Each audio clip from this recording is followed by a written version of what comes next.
ಬನ್ನಿ ಸ್ನೇಹಿತರೆ, ನಮ್ಮ ನಮಸ್ತೆ ಹಿಂದೂಸ್ತಾನ್ ಹಿಂದಿನ ಎಪಿಸೋಡಿಗೆ ಎಲ್ಲರಿಗೂ ಸ್ವಾಗತ ಸುಸ್ವಾಗತ. ನೋಡಿ, ಕರ್ನಾಟಕದಲ್ಲಿ ಹಾಸನದಲ್ಲಿ ಜಾಸ್ತಿ ಹಾರ್ಟ್ ಅಟ್ಯಾಕ್ ಆಗ್ತಾ ಇದೆಯಂತೆ. 32 ಜನ ಸತ್ತರಂತೆ, 34 ಜನ ಸತ್ತರಂತೆ, ಈ ಥರ ಬರ್ತಾನೆ ಇದೆ. ಎಲ್ಲ ಟಿ ವಿ ನ್ಯೂಸ್ಗಳಲ್ಲಿ ನೋಡ್ತೀವಿ ನಾವು. ಎಲ್ಲ ಹಾರ್ಟ್ ಹಾಸ್ಪಿಟ್ಲ್ಗಳೇ ಜನ ಕ್ಯೂ ನಿಂತುಬಿಟ್ಟಿದ್ದಾರೆ. ನಮ್ಮ ಹಾರ್ಟ್ಗೆ ಏನಾಯಿತು, ನಮ್ಮ ಇದಕ್ಕೆ ಏನಾಯಿತು ಅಂತ ಒಂದೇ ಒಂದು ಸುಲಭವಾಗಿ ಮತ್ತು ಹಾರ್ಟನ್ನು ಆರೋಗ್ಯವಾಗಿ ಇಟ್ಕೋಬೇಕಾದಂಥ ಒಂದು ವಿಧಾನ ಬಗ್ಗೆ ಮಾತಾಡೋಣ ಇವತ್ತು. ಏನು ಅಂತಂದರೆ, ನಮ್ಮ ತಾತ ಮುತ್ತಾತಂದ್ರೆ ಏನು ಆಹಾರ ತಿಂತಾಯಿದ್ರು, ನಮ್ಮ ತಂದೆ ತಾಯಿಗಳು ಏನು ಆಹಾರ ತಿಂತಾಯಿದ್ರು, ನಾವು ಸಣ್ಣ ಮಕ್ಕಳಲ್ಲಿ ಏನು ಆಹಾರ ತಿಂತಾಯಿದ್ವಿ, ಅದನ್ನು ಕಂಟಿನ್ಯೂ ಮಾಡೋದ್ರಿಂದ ಈ ಹಾರ್ಟ್ ಅಟ್ಯಾಕ್ ಕಾಯಿಲೆನ ದೂರ ಇಡಬಹುದು. ಏನು ಅಂತಂದರೆ, ಆನುವಂಶೀಯವಾಗಿಯೂ ಹಾರ್ಟ್ ಅಟ್ಯಾಕ್ ಆಗುತ್ತೆ, ಒತ್ತಡದ ಜೀವನ ಶೈಲಿಯಿಂದ ಹಾರ್ಟ್ ಅಟ್ಯಾಕ್ ಆಗುತ್ತೆ, ಆಹಾರ ಬದಲಾವಣೆ ಮಾಡೋದ್ರಿಂದ, ರಕ್ತದಲ್ಲಿ ಕೊಲೆಸ್ಟ್ರಾಲ್ ಜಾಸ್ತಿ ಸೇರ್ಕೊಳ್ಳೋದ್ರಿಂದ, ರಕ್ತದಲ್ಲಿ ರಕ್ತ ಸಂಚಾರದಲ್ಲಿ ಏರುಪೇರಾಗೋದ್ರಿಂದ, ರಕ್ತದ ಹಾರ್ಟ್ ಮೇಲೆ ಒತ್ತಡದ ಏರುಪೇರಾಗುತ್ತೆ. ಈ ಏರುಪೇರುಗಳನ್ನ ತಡ್ಕೊಳ್ಳೋದಿಲ್ಲ ಹಾರ್ಟು, ಆವಾಗ ಅಟ್ಯಾಕ್ ಆಗುತ್ತೆ. ಅದರಿಂದ ಮನುಷ್ಯ ಸಾಯ್ತಾನೆ. ಇದನ್ನು ಸಿಂಪಲಾಗಿ ತಿಳ್ಕೋಬೇಕು. ಇದಕ್ಕೆ ಬಹಳ ಮುಖ್ಯವಾದ ಕಾರಣ ಏನು ಅಂತಂದರೆ, ನಮ್ಮ ತಾತ ಮುತ್ತಾತಂದರು, ನಮ್ಮ ತಂದೆ ತಾಯಿಗಳು ಏನು ಊಟ ಮಾಡ್ತಾಯಿದ್ರು ಅದನ್ನು ಕಂಟಿನ್ಯೂ ಮಾಡಬೇಕು ನಾವು. ಏನಾಗುತ್ತೆ, ಎಲ್ಲರಿಗೂ ದುಡ್ಡು ಜಾಸ್ತಿ ಆಗ್ಬಿಟ್ಟಿದೆ. ಈ ದುಡ್ಡೇ ನಮ್ಮ ಶತ್ರು. ಹಾರ್ಟಲ್ಲ ನಮ್ಮ ಶತ್ರು ಅಥವಾ ರೋಗಗಳಲ್ಲ. ಏನಾಗುತ್ತೆ, ಹೋಗ್ತೀವಿ ಸಾಯಂಕಾಲ 6 ಗಂಟೆ ಮೇಲೆ ಹೊರಗೆ ಹೋಗ್ತೀವಿ, ಉದ್ದಕ್ಕೂ ಏನೇನಾಗುತ್ತೆ ಅದೆಲ್ಲ ತಿನ್ಕೊಂಡು ಬರ್ತೀವಿ. ತಿನ್ಕೊಂಡು ಬಂದು ಏನಾಗುತ್ತೆ, ಕೆಲವರಿಗೆ ಬೆಳಗಿನ ಜಾವದವರೆಗೂ ನಿದ್ದೆ ಬರೋದಿಲ್ಲ, ಕೆಲವರಿಗೆ 1 ಗಂಟೆ ಮಾತ್ರ ನಿದ್ದೆ ಬರುತ್ತೆ, ಕೆಲವರಿಗೆ ಎದೆ ಉರಿಯುತ್ತೆ. ಇದೆಲ್ಲ ಏನಾಗುತ್ತೆ, ರಕ್ತದಲ್ಲಿ ಕೊಲೆಸ್ಟ್ರಾಲ್ ಅಂಶ, ಬೇಡದೇ ಇರತಕ್ಕಂಥ ಕೊಲೆಸ್ಟ್ರಾಲ್ ಅಂಶ ಸೇರ್ಕೊತಾ ಇದೆ ಅಂತಂದ್ಬಿಡು. ನಮ್ಮ ಶರೀರನೇ ಕೊಲೆಸ್ಟ್ರಾಲ್ನ ಉತ್ಪತ್ತಿ ಮಾಡುತ್ತೆ. ನಾವು ತಿಂದಂಥ ತಕ್ಕಂಥ ಆಹಾರ ಏನಾಗುತ್ತೆ, ಬಹಳ ಪ್ರಮುಖವಾದ ಪಾತ್ರ ವಹಿಸುತ್ತೆ. ನಾವು ಏನು ಆಹಾರ ತಿಂತೀವಿ, ಬೇಸರ ಅದನ್ನೇ ಬೇಸಾಗಿಟ್ಕೊಂಡು ಕೊಲೆಸ್ಟ್ರಾಲ್ ಉತ್ಪತ್ತಿ ಆಗುತ್ತೆ.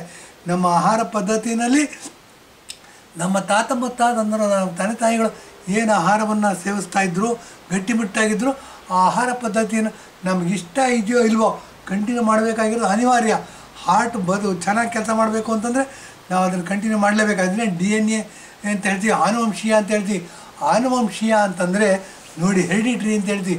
ಹೆರಿಡಿಟ್ರಿ ಅಂದರೆ ತಾತ ಮುತ್ತಾತಂದ್ರೆ ಏನು ಆಹಾರ ತಿಂತಾಯಿದ್ರು, ತಂದೆ ತಾಯಿಗಳು ಏನು ಆಹಾರ ತಿಂತಾಯಿದ್ರು, ಆ ಆಹಾರ ಪದ್ಧತಿಯನ್ನು ನಮ್ಗೆ ಇಷ್ಟ ಇರಲಿ ಬಿಡಲಿ ಕಂಟಿನ್ಯೂ ಮಾಡಬೇಕು ನಾವು.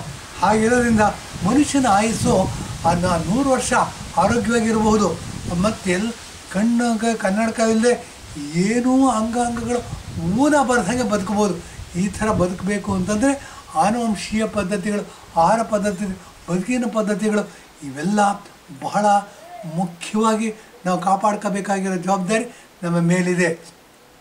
ಅದಕ್ಕೆ ಬಹಳ ಮುಖ್ಯವಾಗಿ ನಮ್ಮ ಆಹಾರ ಪದ್ಧತಿ ಏನಾಗುತ್ತೆ, 40 ವರ್ಷ ಆದಮೇಲೆ ನೋಡಿ, ಊಟ ಮಾಡ್ಕೊಳ್ಳೋ ಅನ್ನ ಜೀರ್ಣ ಆಗೋದಕ್ಕೆ ಟೈಮ್ ತಗೊಳುತ್ತೆ. 40 ವರ್ಷದವರೆಗೂ ಅನ್ನ ಈಸಿಯಾಗಿ ಡೈಜೆಸ್ಟ್ ಆಗುತ್ತೆ. 40 ವರ್ಷ ಆದಮೇಲೆ ಅನ್ನ ಈಸಿಯಾಗಿ ಡೈಜೆಸ್ಟ್ ಆಗೋಲ್ಲ. ಯಾವಾಗ ಅನ್ನ ಈಸಿಯಾಗಿ ಡೈಜೆಸ್ಟ್ ಆಗೋಲ್ಲ, ಇವತ್ತು ತಿಂದಿದ್ದು ನಾಳೆ ಆಚೆ ಹೊಡೆದ್ಬಿಡ್ಬೇಕು, ಹೋಗೋದಿಲ್ಲ. ಏನಾಗುತ್ತೆ, ಅದು ಸ್ಟಾರ್ಟಿಂಗಲ್ಲಿ 3, 4, 6, 8 ಅವರ್ಸ್ ದೇಹದೊಳಗೆ ಇರೋದಕ್ಕೆ ಪ್ರಯತ್ನ ಪಡುತ್ತೆ. ಯಾಕೆಂದರೆ ಪೂರ್ತಿಯಾಗಿ ಜೀರ್ಣ ಆಗಿರಲ್ಲ. ಹಾಗಾಗಿ ಏನಾಗುತ್ತೆ, ಯಾವುದು 24 ಅವರ್ಸ್ಗಿಂತ ಜಾಸ್ತಿ ನಮ್ಮ ದೇಹದಲ್ಲಿ ಉಳ್ಕತ್ತೆ. ಅತಿ ಸರ್ವತ್ರ ವರ್ಜಯತ್ ಅಂತ ಹೇಳ್ತೀವಿ ನಾವು. Too much is too bad ಅಂತ ಹೇಳ್ತೀವಿ. ಯಾವ ಆಹಾರ ಪದಾರ್ಥಗಳು ನಾವು ತಿಂದಿದ್ದು ಈಸಿಯಾಗಿ ಜೀರ್ಣ ಆಗೋದಿಲ್ಲ, ಈಸಿಯಾಗಿ ಜೀರ್ಣ ಆಗಿ ರಕ್ತಗತವಾಗೋದಿಲ್ಲ, ಅದೇನಾಗುತ್ತೆ ನಮ್ಮ ಶರೀರದಲ್ಲೇ ಉಳಿಯುತ್ತೆ. ಯಾವಾಗ 24 ಅವರ್ಸ್ಗಿಂತ ಜಾಸ್ತಿ ಉಳಿಯುತ್ತೆ, ಅದು ವಿಷವಾಗಿ ಪರಿವರ್ತನೆ ಆಗುತ್ತೆ. ವಿಷವಾಗಿ ಪರಿವರ್ತನೆ ಆಗೋದು ನಮ್ಮ ಬದುಕಿನ ಮೇಲೆ ಬಹಳ ದೊಡ್ಡ ಪರಿಣಾಮ, ಹಾರ್ಟಿನ ಮೇಲೆ ಬಹಳ ದೊಡ್ಡ ಪರಿಣಾಮ ಬೀರುತ್ತೆ. ಇದೇನಾಗುತ್ತೆ, ನಾವು ಏನು ಆಹಾರ ತಿಂದಿರ್ತೀವಿ ಅದ್ರ ಮೇಲೆ ಕೊಲೆಸ್ಟ್ರಾಲ್ ಪ್ರೊಡ್ಯೂಸ್ ಆಗುತ್ತೆ. ಎಣ್ಣೆ ಎಣ್ಣೆ ಜಿಡ್ಡಿನಂಶ ಉತ್ಪತ್ತಿ ಆಗುತ್ತೆ, ಅದನ್ನೇ ಕೊಲೆಸ್ಟ್ರಾಲ್ ಅಂತೀವಿ. ಆ ಕೊಲೆಸ್ಟ್ರಾಲು ರಕ್ತದ ಜೊತೆ ಸೇರಿಸ್ಕೊಂಡ್ಬಿಡುತ್ತೆ. ರಕ್ತದ ಜೊತೆ ಸೇರಿಸ್ಕೊಂಡು ನಮ್ಮ ಬದುಕಿನ ಪದ್ಧತಿ, ಕಂಪ್ಯೂಟರ್ ಕೆಲಸ ಮಾಡೋನ ಜೀವನ ಶೈಲಿನೇ ಬೇರೆ, ಕಟ್ಟಿಗೆ ಹೊಡೆಯೋ ಜೀವನ ಶೈಲಿನೇ ಬೇರೆ, ನಾವು ವ್ಯವಸಾಯ ಮಾಡೋ ಜೀವನ ಶೈಲಿನೇ ಬೇರೆ. ಇದೇನಾಗುತ್ತೆ, ಎಲ್ಲ ಮಿಕ್ಸ್ ಆಗ್ತಾಯಿದೆ. ಮಿಕ್ಸ್ ಆಗಿ ಏನಾಗುತ್ತೆ, ಈಗ ಒಬ್ಬ ರೈತ ಅವನ ಜೇಬಲ್ಲಿ ಜಾಸ್ತಿ ದುಡ್ಡು ಸೇರ್ಕೊಂಡ್ಬಿಡುತ್ತೆ. ಸಾಫ್ಟ್ವೇರ್ ಇಂಜಿನಿಯರ್ ಆದ ಏನಾಗುತ್ತೆ, ಡಾರ್ವಿನ್ ಒಂದು ಮಾತು ಹೇಳಿದ್ದಾರೆ, ಮಂಗನಿಂದ ಮಾನವ ಅಂತಂದ್ಬಿಟ್ಟು. ಈ ಕೋತಿ ಹಣ ಏನಾದ್ರು ಜೋಬು ತುಂಬ ಸೇರ್ಕೊಂಡ್ಬಿಟ್ರೆ ಅದು ಮನುಷ್ಯನ ದೊಡ್ಡ ಮಂಗ ಮಾಡಿಬಿಡುತ್ತೆ. ಭಂಗ ಮಾಡಿದ್ರೆ ಏನು ಮಾಡುತ್ತೆ? ನಾವು ನೋಡೋಣ, ಯೋಚನೆ ಮಾಡೋಣ ಬನ್ನಿ. ಬೆಳಗ್ಗೆ 8 ಗಂಟೆಯಿಂದ ಹಿಡಿದು 5 ಗಂಟೆ 6 ಗಂಟೆವರೆಗೂ ಆಫೀಸಲ್ಲಿ ಕೆಲಸ ಮಾಡಿ ಬರ್ತಾನೆ. ಏನೋ ಅಲ್ಲಿ ಕೊಟ್ಟು ತಿಂದಿರ್ತಾರೆ. ಮತ್ತು ಮನೆಯಲ್ಲೇ ಬೇರೆ ಪದ್ಧತಿ ಇರುತ್ತೆ, ರಾಗಿ ರೊಟ್ಟಿನೋ ಮುದ್ದೆನೋ ತಿಂದಿರ್ತಾರೆ. ಸಾಯಂಕಾಲ ಆಗ್ತಿದ್ದಾಗೆ ಜೇಬಲ್ಲಿ ದುಡ್ಡಿರುತ್ತೆ. ವಾಕಿಂಗ್ 2 ಜೇಬಲ್ಲಿ ಕೈ ಹಾಕ್ಕೊಂಡು ಹೊರಟರು ಅಂದರೆ ಏನಾಗುತ್ತೆ? ಫಸ್ಟ್ ಗೋಬಿ ಮಂಚೂರಿ ಕಾಣುತ್ತೆ. ಗೋಬಿ ಮಂಚೂರಿ 1 ಪ್ಲೇಟ್ ತಿಂತಾರೆ. ಚೆನ್ನಾಗಿದೆ ಅಂತ ಮಗ ಕೇಳಿದ್ರೆ ಇನ್ನೊಂದು ಪ್ಲೇಟ್ ತಿಂತಾರೆ. ಗೋಬಿ ಮಂಚೂರಿ ಜೀರ್ಣ ಮಾಡ್ಕೊಳತಕ್ಕಂಥ ವ್ಯವಸ್ಥೆನೇ ನಮ್ಮಲ್ಲಿರಲ್ಲ. ಇದನ್ನು ನಾವು ಗಮನದಲ್ಲಿ ನೋಡೋದೇ ಇಲ್ಲ. ನಾವು ಸುಮ್ಮನೆ ತಿಂತಾಯಿರ್ತೀವಿ, ಬಾಯಿ ಹಿಡಿದು ತಿಂತಿರ್ತೀವಿ. ಅದೇನಾಗುತ್ತೆ? ವಿಷಾಗ ಪರಿಣಾಮ ಆಗುತ್ತೆ. ಅದು ಯಾವಾಗ ಅಸಿಮಿಲೇಷನ್ ಪ್ರೊಸೆಸ್ ಹೋಗುತ್ತೆ ಆವಾಗ ಈ ಜಿಡ್ಡು ಪ್ರೊಡ್ಯೂಸ್ ಆಗುತ್ತೆ. ಈ ಜಿಡ್ಡು ರಕ್ತದಲ್ಲಿ ಸೇರ್ಕೊಂಡಾಗ ಅದೇನಾಗ್ತದೆ? ರಕ್ತದ ಸಂಚಾರದಲ್ಲಿ ವ್ಯತ್ಯಾಸ ಉಂಟಾಗುತ್ತೆ. ವ್ಯತ್ಯಾಸ ಉಂಟಾಯಿತು ಅಂತಂದರೆ ಹಾರ್ಟಿಗೆ ಫ್ಲೋ ಆಗತಕ್ಕಂಥ ರಕ್ತ ಮತ್ತು ಹಾರ್ಟಿನಿಂದ ಫ್ಲೋ ಆಗ್ತಕ್ಕಂಥ ರಕ್ತ ಏನಾಗುತ್ತೆ? ಇನ್ಪುಟ್ ಆ್ಯಂಡ್ ಔಟ್ಪುಟ್ ಎರಡರಲ್ಲೂ ಏರುಪೇರಾಗುತ್ತೆ. ಯಾವಾಗ ಎರಡರಲ್ಲೂ ಏರುಪೇರಾಗುತ್ತೆ ನಮ್ಮ ಹೃದಯ ತಡ್ಕೊಳ್ಳಲ್ಲ ಅದು. ಯಾಕೆಂದರೆ ಅದು ಬದುಕಿರ್ತಕ್ಕಂಥ ಶೈಲಿ, ಆರೋಗ್ಯವಾಗಿ ಕೆಲಸ ಮಾಡ್ತಕ್ಕಂಥ ಶೈಲಿ ಹೆರಿಡಿಟ್ರಿ ಅಂತ ಹೇಳ್ತೀವಿ. ಲೈಫ್ ಲಾಂಗ್ ಬಂದಿರ್ತದೋ, 3-4 ತಲೆಮಾರಿಂದ ಬಂದಿರುತ್ತೆ. ಅದನ್ನು ಒಂದೇ ಸರಿ ಬದಲಾವಣೆ ಮಾಡೋಕ್ಕೆ ಹೋಗ್ತೀವಿ. ಈಗ ಬದಲಾವಣೆ ಮಾಡೋಕ್ಕೆ ಹೋಗೋದ್ರಿಂದ ತಡ್ಕೊಳ್ಳೋದಿಲ್ಲ. ಅದು ಇಂಟರ್ನಲ್ ಆರ್ಗನ್ಸ್ ಅಂತ. ಅದೇನಾಗುತ್ತೆ? ನಾವು ನಿದ್ದೆ ಮಾಡಲಿ ಕೆಲಸ ಮಾಡ್ತಾ ಇರುತ್ತೆ, ಕೆಲಸ ಮಾಡಲಿ ಕೆಲಸ ಮಾಡ್ತಿರುತ್ತೆ, ಎದ್ದಿರಲಿ ಕೆಲಸ ಮಾಡ್ತಿರಲಿ ಅದು ಕೆಲಸ ಮಾಡ್ತಾನೆ ಇರುತ್ತೆ. ಅದೇನಾಗುತ್ತೆ? ಯಾವಾಗಲೂ ಕೆಲಸ ಮಾಡೋದ್ರಿಂದ ಏನಾಗುತ್ತೆ? ನಮ್ಮ ಹಾರ್ಟು ರಕ್ತದ ಒತ್ತಡವನ್ನು ತಡ್ಕೊಳ್ಳೋಕ್ಕಾಗೋದಿಲ್ಲ. ನಮ್ಮ ಬದಲಾಗಿರ್ತಕ್ಕಂಥ ಬದುಕಿನ ಶೈಲಿಗೆ ಹೊಂದ್ಕೊಳ್ಳೋದಿಲ್ಲ. ಅದು ಯಾವಾಗ ಹೊಂದ್ಕೊಳ್ಳೋದಿಲ್ಲ ಆವಾಗ ಏನಾಗುತ್ತೆ? ಅದರ ಕೆಲಸದಲ್ಲಿ ವ್ಯತ್ಯಾಸ ಆಗುತ್ತೆ. ಯಾವಾಗ ಹಾರ್ಟಿನ ಕೆಲಸದಲ್ಲಿ ವ್ಯತ್ಯಾಸ ಆಗುತ್ತೆ ಆವಾಗ ನೋಡಿ ಹಾರ್ಟ್ ಫೇಲ್ಯೂರ್ ಆಗುತ್ತೆ. ಅನೇಕ ರೀಸನ್ಗಳು, ಟೆಂಟ್ ಹಾಕೋದಿರ್ಬೋದು, ಕಾರ್ಡಿಯೋಗ್ರಾಫಿ ಮಾಡ್ಬೋದು, ಓಪನ್ ಹಾರ್ಟ್ ಸರ್ಜರಿ ಇರ್ಬೋದು. ಈಗ ನೂರಾರು ಕಾಯಿಲೆಗಳು ಬರುತ್ತೆ. ಹಾರ್ಟ್ ಕೆಲಸನೇ ನಿಲ್ಲಿಸ್ಬಿಡ್ಬೋದು. ಈ ಕೆಲಸ ನಿಲ್ಲಿಸೋದಕ್ಕೆ ಏನೇನು ಕಾರಣ ಅಂದರೆ ಫಸ್ಟ್ ನೋಡಿ ಮಸಾಲೆ ಪುರಿ, ಪಾನಿಪುರಿ. ಈಗಂತೂ ಸಣ್ಣ ಸಣ್ಣ ಊರುಗಳೆಲ್ಲ ಬಂದುಬಿಟ್ಟಿದೆ. ನಾವೇನಾಗಿದೆ ನಮ್ಮ ಮೈಸೂರು ಭಾಗದಲ್ಲಿ ಕೂತ್ಕೊಂಡು ಮಾತಾಡ್ತಿರೋದು. ಇಲ್ಲಿ ನಾವು ರಾಗಿ ಮುದ್ದೆ ಅಕ್ಕಿ ಅನ್ನ ತಿಂತೀವಿ, ಅದನ್ನು ಬಿಟ್ಬಿಡ್ತೀವಿ. ನಾವು ಏನೋ ದುಡ್ಡು ಸೇರ್ಕೊಂಡು ಅಂತಾರೆ ಏನು ಮಾಡ್ತೀವಿ? ನಾವು 2 ಜಾಬಲ್ಲ ಕೈ ಹಾಕ್ಕೊಂಡು ಇನ್ಸರ್ಟ್ ಮಾಡ್ಕೊಂಡು ಸಾಯಂಕಾಲ ಹೊಡ್ತೀವಿ. ಹೊರಟ್ಬಿಟ್ರೆ ಏನು ಮಾಡ್ತೀವಿ? ಫಸ್ಟ್ 6:30-7 ಗಂಟೆಗೆ ಪಾನಿಪುರಿ ತಿಂತೀವಿ. ಆನಂತರ ಗೋಬಿ ಮಂಚೂರಿ ತಿಂತೀವಿ. ಆನಂತರ ಇನ್ನೇನು ಹಾಳುಗಳು ತಿಂತಾ ಹೋಗ್ತೀವಿ. ಅದನ್ನೆಲ್ಲ ಜೀರ್ಣಿಸ್ಕೊಳ್ಳೋದಕ್ಕೆ ನಮಗೆ ವ್ಯವಸ್ಥೆ ಇರೋಲ್ಲ.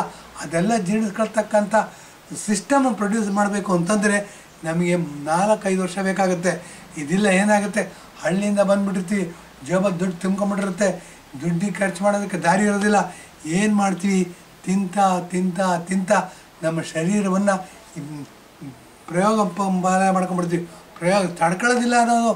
ಎದೆ ಉರಿದು 9 ಗಂಟೆಗೆ ಮಲಗಿರ್ತೀವಿ, 9:30-10 ಗಂಟೆಗೆ ಎಚ್ಚರ ಆಗುತ್ತೆ. ಎದೆ ಉರಿ ಅಂತ ಅಂದ್ಬಿಟ್ಟು ಏನೋ ಸಿಲ್ಲು ಅದು ಇದು ರ್ಯಾಂಟೆಕ್ ಮಾತ್ರೆಗಳು ನುಂಗ್ಬಿಟ್ಟು ಮಲಗೋತೀವಿ. ಎದೆ ಉರಿ ಕಡಿಮೆ ಆಗುತ್ತೆ. ಆದರೆ ರಕ್ತದಲ್ಲಿ ಸೇರಿಕೊಂಡಿರ್ತಕ್ಕಂಥ ಕೊಲೆಸ್ಟ್ರಾಲ್, ಕೊಬ್ಬಿನಂಶ, ಅದರ ವಿಷ ಆಗುತ್ತದು. ಏನಾಗುತ್ತೆ? ಹಾರ್ಟಿನ ಹೋಗ್ತಕ್ಕಂಥ ರಕ್ತ, ಹಾರ್ಟಿನಿಂದ ಬರ್ತಕ್ಕಂಥ ರಕ್ತ 2 ಒತ್ತಡದಲ್ಲೂ ಏರ್ಪೇರಾಗುತ್ತೆ. ಹೀಗಾಗಿ ನಮ್ಮ ಹಾರ್ಟು ಈ ತಕ್ಷಣ ಆಗ್ತಕ್ಕಂಥ ಬದಲಾವಣೆಗೆ ಹೊಂದ್ಕೊಳ್ಳೋದಕ್ಕೆ ಸ್ವಲ್ಪ ಸಮಯ ತಗೊಳುತ್ತೆ. ಅದು ಏನು ಅಂತಂದರೆ ಹ್ಯೂಮನ್ ನಾವು ಹೇಗೆ ಬದಲಾವಣೆಗೆ ತಕ್ಷಣ ಹೊಂದ್ಕೊಳ್ಳೋದಿಲ್ಲ, ಅದು ಹೊಂದ್ಕೊಳ್ಳೋದಕ್ಕೆ ಕಷ್ಟಪಡುತ್ತೆ. ಇಂಟರ್ನಲ್ ಆರ್ಗನ್ಸು ಅದಕ್ಕೆ ಟೈಮ್ ಬೇಕೇ ಬೇಕು. ನಾವು ಕೊಡೋದಕ್ಕೆ ರೆಡಿ ಇರೋಲ್ಲ. ಯಾಕೆ ಅಂದರೆ ಕೋತಿ ಥರ ಡಾರ್ವಿನ್ ಹೇಳಿರೋದನ್ನು ಪುನಃ ಹೇಳ್ತೀನಿ. ಡಾರ್ವಿನಿನ ವಿಕಾಸವಾದ ಅಂತ, ಡಾರ್ವಿನ್ಸ್ ಥಿಯರಿ ಆಫ್ ಎವಲ್ಯೂಷನ್ ಅಂತ ಹೇಳ್ತೀವಿ. ಆ ಹೇಳೋದು ಏನು ಅಂತಂದರೆ ಮನುಷ್ಯ ಕೋತಿ ಅಂತೆ. ಮನುಷ್ಯನ ಜೋಬಲ್ಲಿ ಕೋತಿ ಜೋಬಲ್ಲಿ ದುಡ್ಡು ಇದ್ಬಿಟ್ರೆ ದೊಡ್ಡ ಕೋತಿ ಆಗ್ಬಿಡ್ತಾನೆ. ಏನಾಗುತ್ತೆ? ಸಾಯಂಕಾಲ ನಾವು ರಾಗಿ ಮುದ್ದೆ ಅನ್ನ ತಿಂದು ಬೆಳೆದಿರೋರು ಏನೋ ಉದ್ದಕ್ಕೂ ತಿನ್ಕೋತಾ ಹೋದ್ರೆ ಜೋಬಲ್ಲಿ ದುಡ್ಡಿರುತ್ತೆ, ತಿಂಗಳೆಲ್ಲ ಖರ್ಚು ಮಾಡಿದ್ರೂ ಆಗೋದಿಲ್ಲ. ಏನಾಗುತ್ತೆ? ಮಾಡ್ತಾ ಆಡ್ತಾ ಫಿಸಿಕಲ್ ಎಕ್ಸಸೈಸು ಕಡಿಮೆ. ಏನಾಗುತ್ತೆ? ಕಾರಲ್ಲಿ ಹೋಗ್ತೀವಿ, ನಿಲ್ಲಿಸ್ತೀವಿ, ತಿಂತೀವಿ. ಇದೇನಾಗುತ್ತೆ? ಜೀರ್ಣ ಆಗದೆ ಇರೋದೆಲ್ಲ ಏನಾಗುತ್ತೆ? ಮಾರನೇ ದಿವಸ ವಿಷ ಆಗುತ್ತೆ. ಆ ವಿಷದೆಲ್ಲ ಆಗ್ತಕ್ಕಂಥ ಪ್ರೊಡ್ಯೂಸ್ ಆಗ್ತಕ್ಕಂಥ ಕೊಬ್ಬಿನಂಶ, ಕೊಲೆಸ್ಟ್ರಾಲ್ ಏನಿರುತ್ತೆ ಅದು ವಿಷನೇ. ಅದೇನಾಗುತ್ತೆ? ರಕ್ತಕ್ಕೆ ಸೇರಿಕೊಂಡ್ರೆ ರಕ್ತ ಸಂಚಾರದಲ್ಲೇ ವ್ಯತ್ಯಾಸ ಆಗುತ್ತೆ. ರಕ್ತ ಸಂಚಾರದಲ್ಲಿ ಯಾವಾಗ ವ್ಯತ್ಯಾಸ ಆಗುತ್ತೆ? ಹಾರ್ಟ್ಗೆ ಹೋಗ್ತಕ್ಕಂಥ ರಕ್ತದ ಪ್ರಮಾಣ ಜಾಸ್ತಿ ಆಗುತ್ತೆ ಅಥವಾ ಕಡಿಮೆ ಆಗುತ್ತೆ. ಹಾರ್ಟಿಂದ ಬರ್ತಕ್ಕಂಥ ರಕ್ತದ ಪ್ರಮಾಣವೂ ಕಡಿಮೆ ಆಗುತ್ತೆ, ಇಲ್ಲ ಜಾಸ್ತಿ ಆಗುತ್ತೆ. ಈ ಬದಲಾವಣೆಗೆ ಹಾರ್ಟ್ ಹೊಂದ್ಕೊಳ್ಳೋದಿಲ್ಲ. ಆವಾಗ ನೋಡಿ ಹಾರ್ಟ್ ಅಟ್ಯಾಕ್ ಆಗುತ್ತೆ. ಇದ್ರ ಬಗ್ಗೆ ಎಷ್ಟು ಎಚ್ಚರ ವಹಿಸಿದ್ರು ಸಾಲದು. ನಮ್ಮ ತಂದೆ ತಾಯಿಗಳು, ನಮ್ಮ ತಾತ ಮುತ್ತಾತಂದರು ನಮ್ಮ ಮನೆಯಲ್ಲಿ ಏನು ಆಹಾರ ಪದ್ಧತಿ ಇತ್ತು, ವರ್ಷಾನುಗಟ್ಟಲೆ ಏನು ಆಹಾರ ಪದ್ಧತಿ ಇತ್ತು ಅದನ್ನು ಬಿಡಬಾರ್ದು. ನಾವು ಅದೇ ಆಹಾರ ಪದ್ಧತಿನ ಅನುಸರಿಸ್ಕೋಬೇಕು. ಈ ಪದ್ಧತಿನ ಅನುಸರಿಸ್ಕೊಳ್ಳೋದ್ರಿಂದ ನಮಗೆ ಹಾರ್ಟ್ನ ಜೋಪಾನವಾಗಿ ನೋಡ್ಕೋಬೋದು ಅಂಥೇಳಿ ಇಂದಿನ ಎಪಿಸೋಡ್ ಮುಗಿಸ್ತೀವಿ.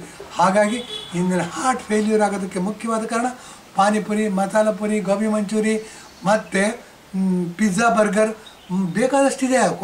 ನಾವು ಅನ್ನ ಮುದ್ದೆ ತಿಂದಿವ್ರಿಗೆ ನೋಡಿ ಬ್ರೆಡ್ ತಿಂದರೆ ಆಗೋದಿಲ್ಲ, ಗಮನದಲ್ಲಿಟ್ಕೋಬೇಕು ಇದನ್ನು. ಏನಾಗುತ್ತೆ, ಪಿಜ್ಜಾ ಬರ್ಗರ್ ತಿಂದ್ಬಿಡ್ತೀವಿ. ಪಿಜ್ಜಾ ಅಂತೂ ಮನೆ ಬಾಗಿಲಿಗೆ ತಂದು ಕೊಡ್ತಾರೆ ಅರ್ಧ ಗಂಟೆಗೆ.